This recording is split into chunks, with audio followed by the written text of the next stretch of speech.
You ever have one of those family dinners where you're eating dry chicken, listening to someone brag about their kid's SAT score, and you realize, oh, I'm the cautionary tale? That was me at 19. My cousin Jill had just gotten into Cornell. My brother was going to Yale. And me? I had a Home Depot gift card and a wrench set from Craigslist. Dylan's always been handy, my mom said with a tight smile, like she was apologizing for me. Fixes sinks and stuff, Dad added, chuckling as he poured more wine. Our little pipe whisperer. Everyone laughed. Except me. Not because I didn't have a sense of humor, but because it wasn't a joke, it was the family script. Dylan, the almost smart one. Dylan, who could have gone far if he just applied himself. Dylan, who wore steel-toed boots to Thanksgiving because he didn't have time to change after work. I didn't argue. I didn't clap back. I just kept chewing my overcooked chicken and thought about the leaky faucet I had to fix in the morning. That faucet paid $85. College? It wanted $200,000 from me and gave back existential dread. Look, I wasn't some prodigy with a monkey wrench. I wasn't even the best in my trade school class. But I knew how to work. And more importantly, I liked it. There was something weirdly satisfying about taking apart a sink trap full of soap scum and mystery goop and putting it back together so it actually drained. Gross? Sure. But it was honest. The problem was, my family didn't care about honest. They cared about status. My parents had this whole Pinterest board vision for their kids: Ivy League, glossy diplomas, rooftop brunches. And when I deviated from the blueprint, they treated me like a malfunctioning appliance they couldn't return. When I said I was enrolling in trade school, my mom blinked like I'd spoken Klingon. Oh, sweetheart, she said slowly. You're better than that. Better than plumbing? I asked. No. I mean, yes, but not like that. You have potential. There it was. The cursed word. Potential, in my house meant, we're disappointed but trying to sound supportive for appearances. I didn't bother explaining. I just showed up to class every morning at 7 a.m., tools in hand, surrounded by people who didn't care about GPAs, just getting the job done without flooding the crawlspace. By the time my brother graduated with honors, I had my first regular clients. By the time he was hunting for internships in finance, I was crawling under houses with black mold and a flashlight. And while he practiced PowerPoint slides in his dorm, I was practicing how to reseal a garbage disposal while being barked at by a Pomeranian named Doug. It wasn't glamorous. But it was mine.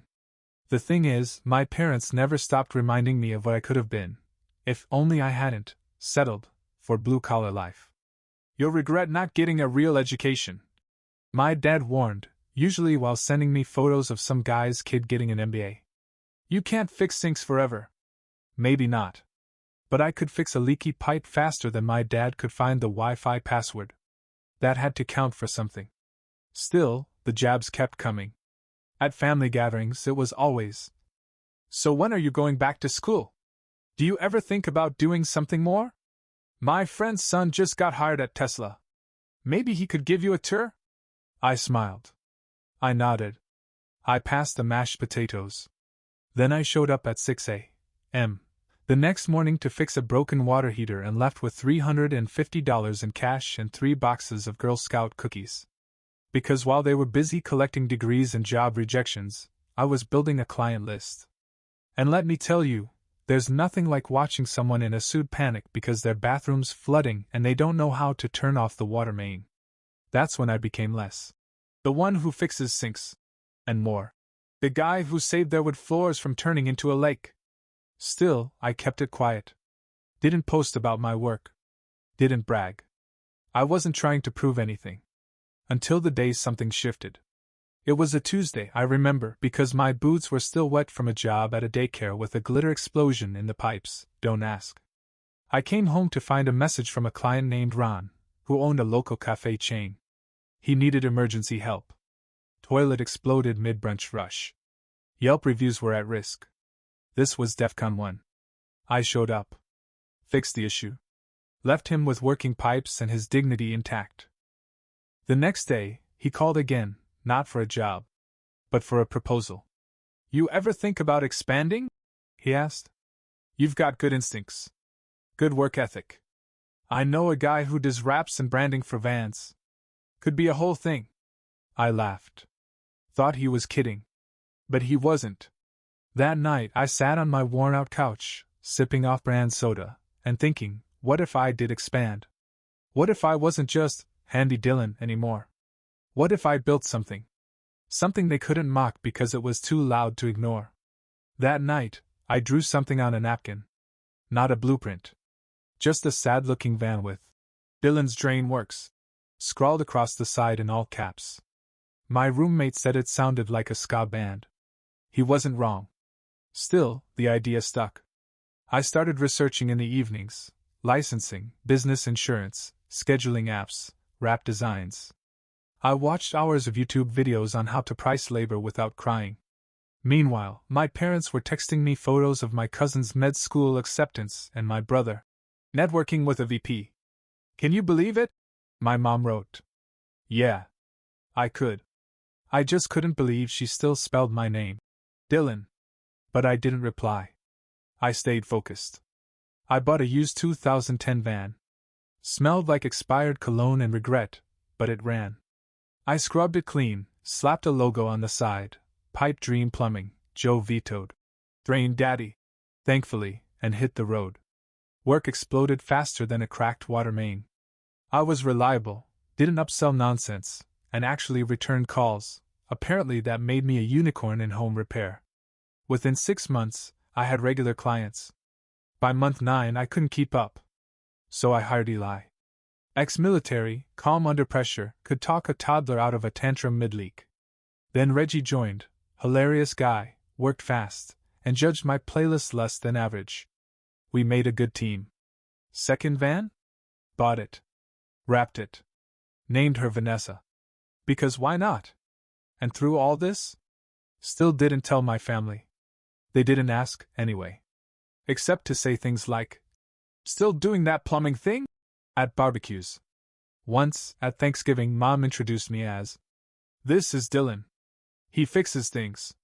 Pipes and, that kind of stuff.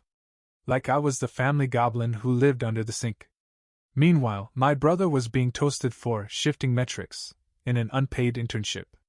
Cool. I kept my head down. Showed up to family dinners, brought casserole, smiled when they joked about me fixing the guest toilet. Then went home and checked inventory on copper fittings. But then Nate, my buddy who's great with design, made a Facebook ad mock-up just for laughs. Hammer and wrench got a drip that won't quit? Called the crew that shows up. Pipe Dream Plumbing, local, licensed, unbothered. Hammer and wrench. We died laughing. Still, I cleaned it up, made it real, and boosted it with a small ad budget. Nothing wild, just enough to target locals. 2 days later, Joe called me. You did it, she said. Did what? You broke your mother. I blinked. What? She saw the ad? On Facebook. Right between a muffin recipe and a post about Jill's gender reveal. She's on the phone with Aunt Karen trying to figure out if you're running some kind of operation. I choked. She sent a screenshot. There it was, my vans, my crew, and my name, right under the tagline. Don't trust your pipes to people who ghost you. Comments were pouring in. Linda. Used them last week. Amazing service. Rich. Fixed my sink in one visit. Respect. Pamela. So glad to see a local business thrive. And then, from my mom. Susan L. Wait. This is Dylan's business? Not a question. A crisis. I didn't have to tell my mom anything. Facebook did it for me. She saw the ad. Called 3 times in 1 hour. When I finally answered, she skipped. Hello? Since when do you have vans? No, how are you? I replied, sipping coffee. Just straight to vans? Dylan. Since last spring. We just assumed you were still freelancing. Fixing sinks. I still do. Just from 2 wrapped vehicles with a licensed crew and a 5-star rating. Silence. We showed your father, she added. He nearly choked on his biscotti. Not the worst reaction I've caused. That night, a family group text dropped.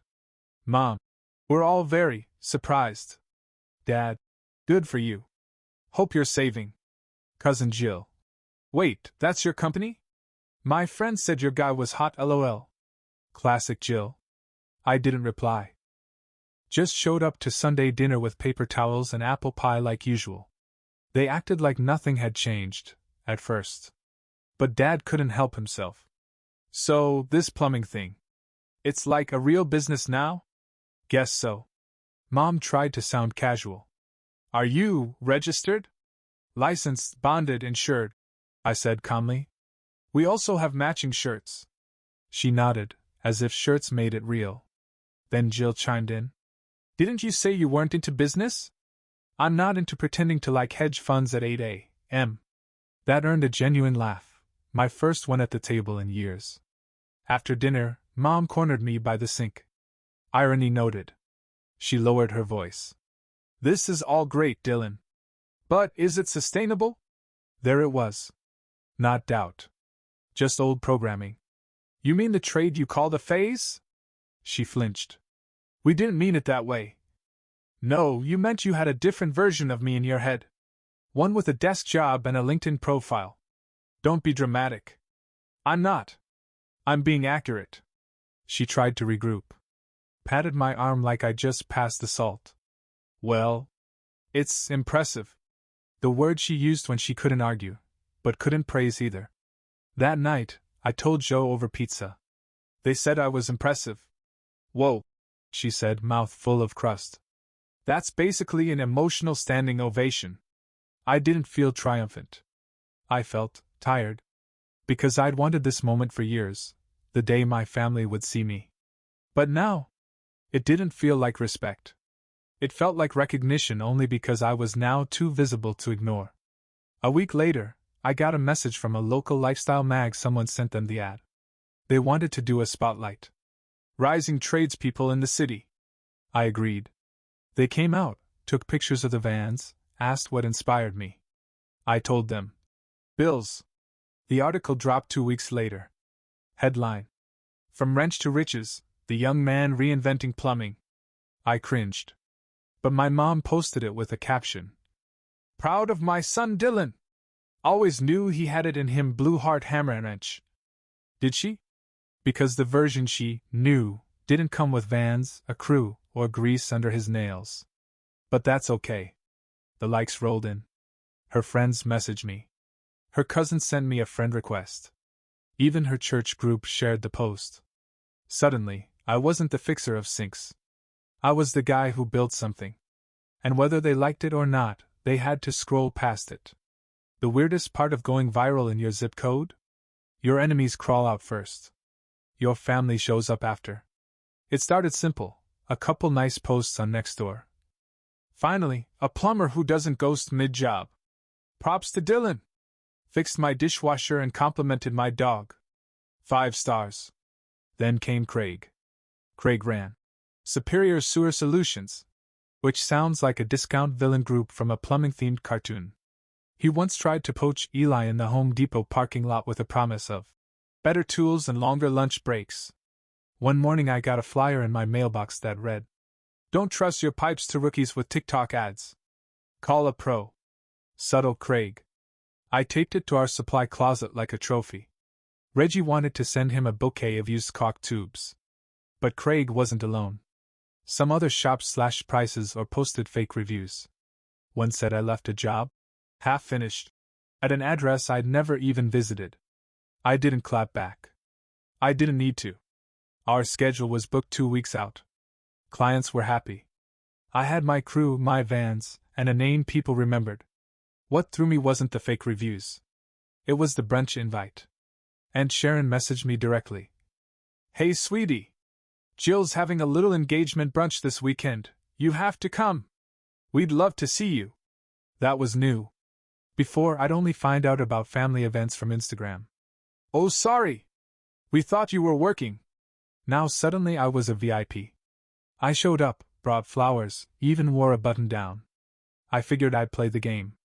But as soon as I walked in, Sharon clinked her mimosa and said, We're just so proud of Dylan. Proof that hard work pays off. My mom beamed like she'd built my company from scratch. Dad nodded slowly like he just now understood what I do for a living. Even Jill leaned in and whispered, "My friend said your guy was hot." "That's weirdly cool." I chewed my waffle and tried not to choke. Because I knew what was happening. This wasn't pride. This was PR cleanup. They weren't proud of me.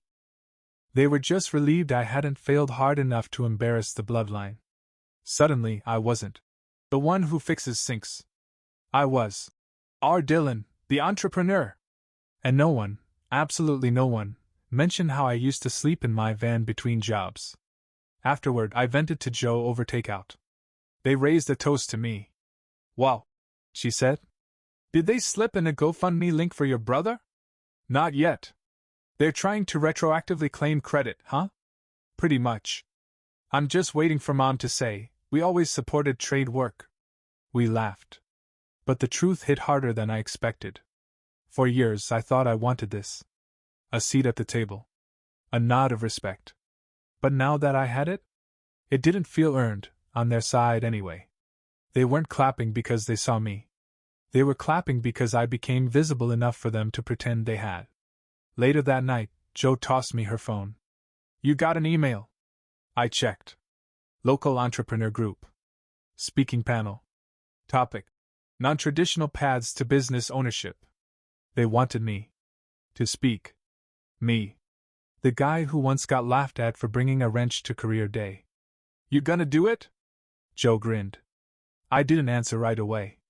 But for the first time, I wasn't just thinking about fixing things. I was thinking about building them. Public speaking? Not on my original bingo card. My only experience with microphones was yelling into one at a busted drive-through speaker when I was 16. But the invite sat in my inbox like a dare. A local entrepreneur summit. Panel topic: paths you don't learn in school. Jo was practically vibrating. "You've got to do it." "I unclog toilets for a living," I said. "And built a business doing it." She shot back. "You're like the Rocky Balboa of calcium buildup." So I said yes. I spent the next week Googling how to speak on stage without sweating through your shirt. Jo helped write bullet points. Eli offered to loan me his good boots. Reggie suggested I open with, "What's up, nerds?" and then flex. Hard pass. But something else happened that week. I came home from a triple job shift, one involving an elderly woman, a mop, and the worst garbage disposal in city history, and found an envelope taped to my door. No return address. Just Dillon, written in sharp, careful cursive. Inside was a thank you card. Front: Community Hero. Inside: "Thank you for showing up at 3 a.m. when no one else would. You saved my bathroom, my floor, and probably my sanity. Linda." I just stood there, holding it, still smelling like wet drywall and old cheese. It hit different. My whole life, I'd tried to earn claps from the people who were supposed to root for me. And now? Some lady with a leaky bathroom and a kind heart made me feel more seen than all the family bunches combined. I stuck the card to my fridge. Right above a magnet that says, "I Red Heart Water Pressure." That night, I stopped hesitating. I signed a lease on a third van. Did I need it yet? Not exactly. But I was done playing catch-up. We had the clients. We had the momentum. We needed to grow or get left behind. The next morning, I met Kayla. She'd worked for a big plumbing chain but got laid off after a corporate restructuring, which we both agreed was code for they fired the competent ones first. She had tools, experience, and that rare quality I valued more than technical knowledge. She listened to customers without acting like a robot. We shook hands in a greasy parking lot next to her toolbox. Felt like hiring a mercenary for a plumbing war. I gave her the keys to Vanessa 3, yes, we named the vans, and told her to take the week shadowing Eli. She was booked for jobs by lunch. Meanwhile, I kept prepping for the summit. Jo helped me practice on her couch while she threw popcorn when I started talking too fast. "Breathe, Dillon. You're not reading off a Home Depot receipt." I black out when I make eye contact. Then stare into the void. "You've been doing that since high school." On the day of the panel, I showed up in a clean button-down, clean jeans, and boots that didn't smell like wet insulation. The auditorium wasn't huge, maybe 50 chairs, some folding, all full. Next to me on stage was a bakery owner, a landscaping guy, and someone who ran a mobile dog grooming service out of a minivan. I fit in. When they called my name, I walked up, took the mic, and almost forgot everything. Then I looked out. Saw someone nodding. He wore a neon orange vest and mud-covered boots. Someone like me. So I talked. About sinks. About getting laughed at. About learning business from pipe fittings and client complaints instead of textbooks. About doing something, beneath people's expectations and making it worth something anyway. I told them. Success doesn't always wear a tie. Sometimes it wears coveralls and smells like copper and Gatorade. The room laughed. And clapped. And afterward? A kid came up to me, 17, acne, hands already calloused, and said, I thought I had to go to college. But maybe I just need to work. I shook his hand. Gave him a card. Because who knows? Maybe in 5 years, he'll be up here instead of me. After the summit, things snowballed. Not in a flashy, Shark Tank kind of way, just steady. More calls. More referrals. A local real estate firm reached out to have us on retainer for new listings. Eli started running crew scheduling. Kayla closed 4 jobs her first week solo. Reggie accidentally became our in-house social media guy after one hilarious TikTok about plungers hit 80,000 views. We weren't just moving. We were building. And for the first time, I wasn't operating out of survival. I was planning ahead. I stopped buying tools one at a time. Started ordering bulk. Got a warehouse space the size of a 2-car garage, and finally stopped storing PVC elbows in my living room. It was small stuff, but it felt big. Then came the text. From Mom. Mom, saw your magazine thing again. You really turned out great, Dylan. Maybe we can do dinner soon? No emoji. Just that. Like a peace offering with the emotional range of a parking ticket. I stared at it longer than I wanted to. Joe saw me sulking and raised an eyebrow. Let me guess, your mom discovered empathy? Kind of. She wants dinner. Define wants. She texted. Define texted. I handed her the phone. Joe rolled her eyes. Bro. This is the same woman who once called you an example of wasted potential at Thanksgiving. She said I fixed things instead of growing? Exactly. Still, something in me wanted to say yes. Like some dusty reflex from childhood, maybe this time, they mean it. Maybe this time, they're not just checking the good parent box. I didn't reply. Not yet. The next day, I got another text, this time from Dad. Dad, your cousin's graduation is next month. We'd love for you to come. Everyone's asking about you. Asking about me? Or asking about the Vans? Either way, I said no. Didn't explain. Didn't offer a soft excuse. I just typed, hope it goes well, and left it at that. Because here's what I'd learned. People who only clap when you're winning were never rooting for you in the first place. They just like winners. But winners aren't always who they think. Sometimes it's a kid they joked about for fixing sinks. Sometimes it's a guy in a service van who built a business while they were posting filtered brunch selfies. Sometimes it's the person who didn't need to prove anything anymore, and that's what made them impossible to ignore. Still, they kept trying. Little messages. Random comments on our Facebook posts. Mom shared a throwback photo of me in overalls when I was 4, captioned, always had the tools, blue heart, hammer and inch. I mean, come on. Where was that energy when I was sleeping in my van with $43 in my checking account? Joe and I laughed about it while labeling storage bins in the warehouse. She's rebranding herself as your biggest fan, Joe said. She's always been a fan, I said. Just not when it mattered. We stuck the new Pipe Dream decals on our tool crates. Reggie blasted 90s rap from a Bluetooth speaker. Kayla swore at a C's valve fitting in the back. And I stood there, watching the team, my team, getting stuff done, cracking jokes, moving forward. And realized, this is my family now. This crew. This business. This shop that smelled like pipe glue and old coffee. This was what I'd built when the original plan, the one everyone expected me to follow, left me behind. And maybe they'd never really understand what it took. Maybe they'd keep sending empty texts and throwback posts and pretend they always saw the vision. But I didn't need that anymore. I had clarity. I had people who showed up. And I had a key in my hand that opened the front door to something I made real. And nothing, not a brunch invite or a passive-aggressive text, could take that away. A month later it came.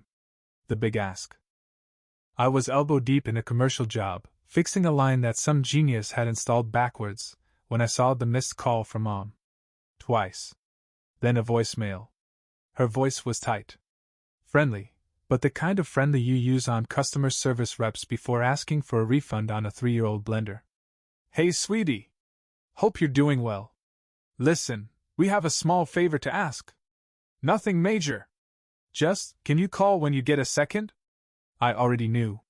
Nobody starts a message like that unless they're about to ask you to help move a piano or cosign a loan. So I didn't call. But they didn't wait. That evening, I got a text from my brother. Ryan.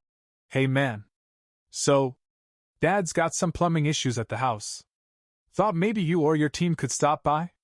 He's trying to avoid the big companies. Says you're local? Oh, now I'm local? Now I'm family when the sink gurgles and the basement smells like mushrooms? Jo was reading over my shoulder. She snorted. Oh my God! That's bold. They want me to unclog their loyalty. I said. What are you gonna say? I thought about it for a second. Then typed. Me. Hi Ryan. We're booked for the next 3 weeks.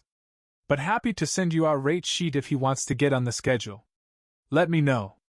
He replied with, Ryan. Seriously? You're gonna charge Dad? Me. You seriously forgot I'm not doing this for free. No response. The next day, Mom sent a group text with a photo of the bathroom floor and the caption. Water everywhere. Dad says the whole pipe is shot. We're really in a bind here. Followed by, please. Just this once? That. Just this once. Hit harder than it should have. Like I was being offered one last chance to prove I could be the good son. If I showed up tools in hand, unpaid, unacknowledged, and ready to smile through it. I didn't reply.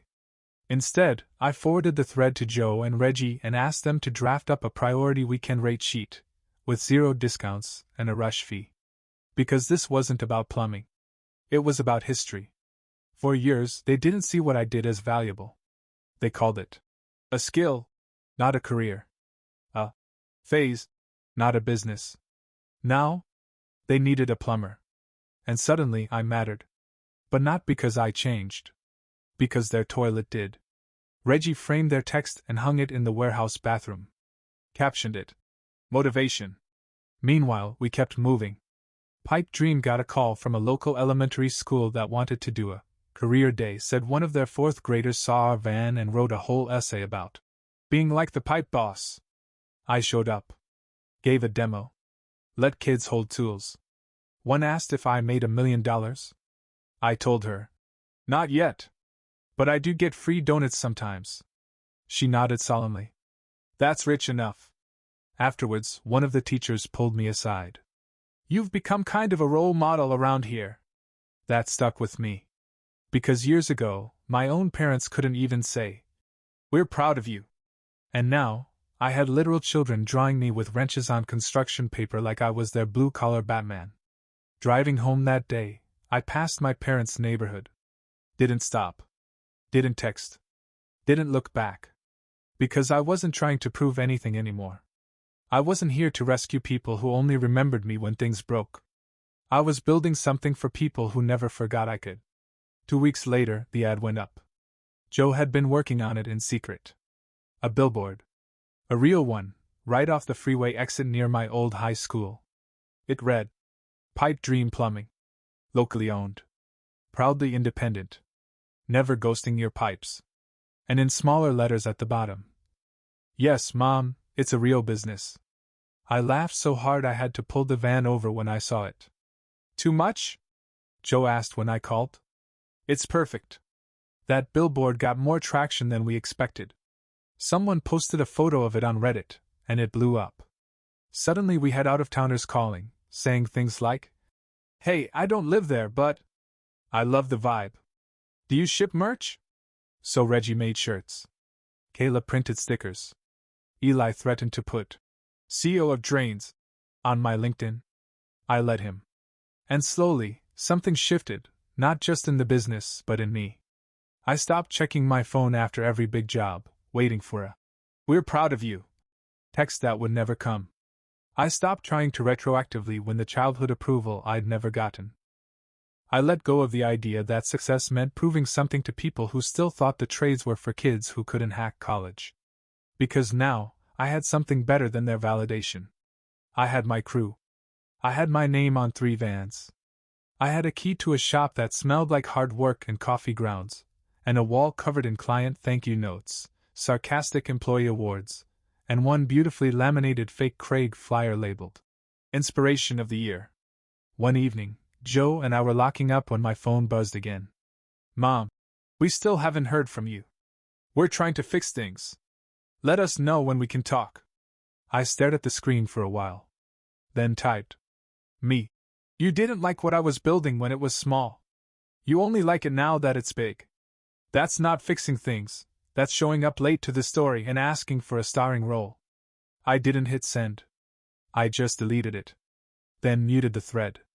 Some silences are heavier than words. And besides, I didn't need to fight the past. I was too busy living in what I built from it. The next morning, I pulled up to the warehouse and found 2 kids waiting near the door with their mom. "Are you Dylan?" one asked. "Depends. Did someone send you here for a prank?"